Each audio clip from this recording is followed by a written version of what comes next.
What makes a stock a great potential candidate to day trade? This stock went up 300% in just a couple of hours, while most blue chip stocks you would have to wait multiple years for that to take place. Problem is, usually when you see these 300% plays, you're late to the party. So how do we find these stocks that make these massive moves like this before they even happen, so we can take advantage of it, reap the benefits, and get incredible gains? Well, to understand how to find big gainers, we first have to understand volume. Volume is the total quantity of shares traded by traders for a specific stock. So the more buyers and sellers, the higher the volume. Volume can be a great indication if a stock is hot or not. Think of it as almost the amount of eyes watching a stock. The more people watching it, the bigger the spikes. As a day trader, you'll quickly realize price movement is your friend. That's why day traders like volume so much, because when there's a lot of volume, the price will move a lot more, giving us more opportunities for trading plays. While if you trade a stock with little to no volume, it's not going to be moving as much, resulting in fewer amounts of opportunities. Not only that, traders like volume for liquidity reasons, as if you're a buyer and you want to sell your position at a specific point, you can only sell that position if there's another buyer. It doesn't just poof out of midair. There needs to be someone else on the other side of the transaction. When there are low amounts of volume, it might be hard for you to find another buyer, resulting in it being harder for you to exit your position. So we now know the impact volume has on a stock, but what creates the actual movement of a stock? Well, there's actually a few factors. One is scarcity.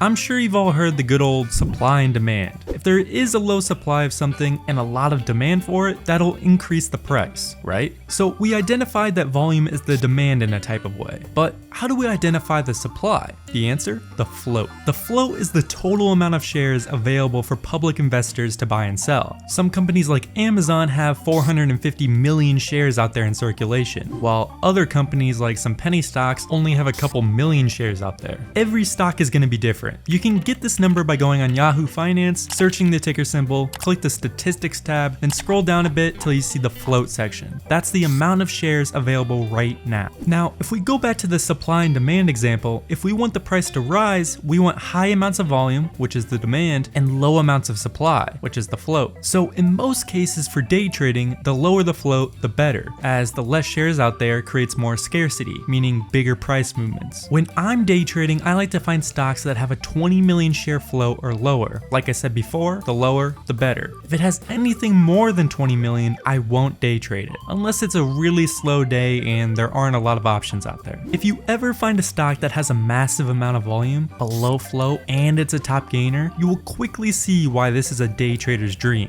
because the amount of volatility from this is like nothing you have ever seen before. You will literally have single candles that make 10% moves. So when day trading, those should really be your filters. Lots of volume and a low float. That's how moves like this exist. Now, filters are important and all, but what's even more important is a catalyst: news. News is such a huge part of day trading, as a company with insanely great news has a greater chance of blowing up. Maybe they found a cure to a specific type of cancer. Maybe they just made a partnership with another big company, or maybe they just crushed their earnings for that quarter. All of these news catalysts would result in a huge spike in price for that specific stock. Companies will release news articles every single trading day in the morning, sometimes as early as 4 in the morning to as late as 9 a.m. This is Eastern Standard Time, by the way. For the most part, the most important news articles will come out at around 7 a.m. to 9 a.m. They will also usually come out at round numbers. So there will be a batch of news articles that come out at 7 a.m., then another batch of articles at 7:30, then some more at 8. You get the idea. Now, not all news articles are good. Sometimes companies will release an article and say something like, "Best Buy just announced it will repaint all of its parking space lines in its parking lot." A bit exaggerated, but you get the point. Not all news articles are going to result in huge spikes. Our goal is to find the news article as early as possible, decipher if it's a good news article or not, then enter and hopefully make a trade like this one, where we get in before everyone else even realizes the news. Now, I know what you're thinking. How do we find these news articles? Ah, yes. How wise of you to be thinking that. Well, there's a few ways actually. Some brokers will have a news section on their platform and show all the recent news articles that just came came out. But I don't really like this strategy because most of the time 95% of it is just fluff and not very important articles, resulting in no price movement. Another option is to use a stock screener. So say if it's 8:57 a.m. and it's about to turn 9, sometimes I'll open my stock screener and watch the top gainers of the morning. Considering it automatically refreshes, I'll wait till it turns 9 o'clock, scroll down a bit, and maybe I see a new ticker symbol pop up that wasn't there before, and it just spiked up 10%. You can then simply go to Yahoo Finance, which is completely free, search the ticker symbol, then hopefully there's a news article that came out in the past 10 minutes, and you can hop on that train before it leaves the station. Then this 10% gain might turn into a 50% gain, who knows? You can also do the same thing with relative volume. Relative volume tells us how many shares have been traded in relation to how many shares are usually traded. So if a stock has a relative volume of 60, that means the volume right now is 60 times higher than normal, which in most cases means it has a good news catalyst. Now, these strategies are nice, don't get me wrong, and it definitely has worked for me before. The thing is, it's not very consistent. For one, you're just hoping a new stock pops up on your screener, and sometimes that doesn't even happen. Then two, you're hoping you find it soon enough to where you can search the ticker symbol and find the news article before it even blows up. The problem with that is if you're finding stocks that are already up 10%, most of the time you're already late and the news article has already done its work, and that's the peak of the price movement. So we need to find stocks with high amounts of volume, low float, find their news article as soon as they come out, and not just any articles, but good news articles to hopefully enter before everyone else does. One way I found great success with this is using a news scanner. Just like a stock scanner, a news scanner is constantly refreshing, finding the best news. So instead of finding the price movement first, then searching up the news article, we get the news article first and enter before the price has even moved. Now, there's a lot of different news screeners out there. Some are free, but not as good. Some are great, but cost money. There's a lot of options. This is up to you to find the right one based off your needs. But if you want some help, I'll put the one I use in the description. What I like about this one is all the features it provides. So instead of searching for ticker symbols, it'll have a live feed of all the articles that are released. So you can get on during key moments like we were talking about before, like 8 a.m. or 9 a.m. and see if there are good news articles that pop up. What's even cooler is you can add filters to this scanner. So say if you only want stocks priced between $1 and $20, stocks that have volume of 100K or more, and have a float of under 20 million, this scanner will only show you news articles of stocks with those specific requirements, which is so damn powerful. And we really just scraped the surface with the filters. There are so many more. So you can watch the scanner at key times, have your filters enabled. If you see one pop up, check it out, read the article, and decipher how good the news is. The better the news, the better the spike. The next thing you might be wondering is, how do you tell if a news article is good? Well, the more you trade, the better you get at identifying articles on how good they are. But for all the beginners out there, this is the list I've made rating popular keywords from best to worst. If you see these keywords in the title of the article, it's most likely a good news article. The better the keyword, the better the article. So you can add this video to a playlist or save the video or whatever, and just come back to the screenshot if you want to rely on that. But doing this whole strategy with finding great news articles and getting in plays like this before they happen has worked wonders for me. So I thought I'd share with you guys. I should also note, all these top gainers might not be from news. Sometimes stocks will spike up huge amounts because they broke a key resistance level. Sometimes for literally no reason at all. So you really could use that low float / volume strategy and just trade the top gainers off technical analysis. That's completely fine too, and sometimes I even do that. But I found trading stocks with a low float, high volume, and a great news catalyst gives a lot more consistent gains, and you truly feel a lot better and safer when day trading a stock that has a good news catalyst. It's almost like trading a stock that has a magnet above it pulling it up, so you can be more confident when trading. So you know how to find the stocks when day trading, but you also need to know how to trade them correctly. Well, luckily for you, I did the testing for you. I tested a trading strategy with 100 trades and it profited 130% in just 2 months. So yeah, it's pretty good. Go check that out. Thanks for watching,